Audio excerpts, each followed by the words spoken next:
So do you want to share a story with us that happened the other day or Sure, sure.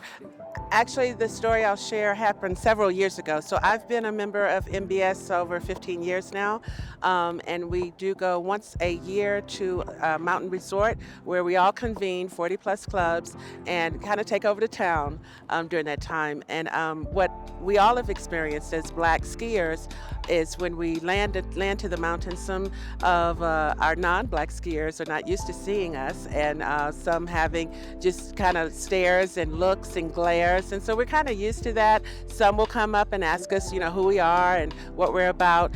This particular incident was on a chairlift going up with a white lady and her son. Her son looked to be about 9 years old. And so once we got on the chairlift and pulled the bar down, I said hello, and she said hi, and her son said hi. And then she immediately said, "Are you with them?"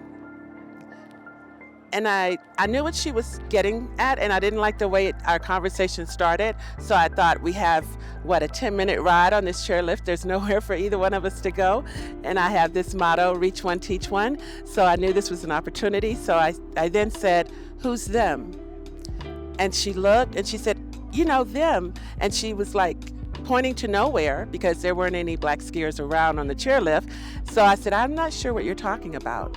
And she said, "Oh, well, never mind, never mind." And she kind of started looking straight ahead and was a little embarrassed. I said, "No, I'm trying to understand who is them. I'm just trying to understand who you're talking about. You think I'm with someone. Who is that someone?" She said, "Oh, well, no, there's a group of people here, and I just thought you were with them." So I thought I'd play the game a little longer. I said, "No, are you with them?"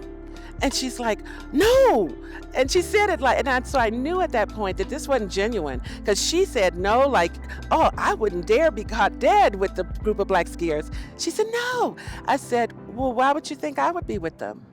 And I stopped at that point. I said, "I'm not going to do this any longer." I said, "I'm actually playing with you." I said, "I know exactly what you're inquiring about, but your approach to me was very condescending."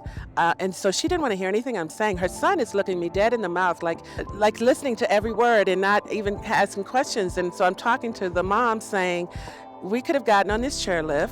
It could have gone something like this. 'Hi, how are you doing? My name's, Claire,' or whatever her name was." And I would have said, "Hi, my name is Angela. Are you enjoying your day? Is this your first time out?" These are normal conversations you have on a chairlift with strangers. So I said, "What you are actually alluding to, there's a National Brotherhood of Skier organization.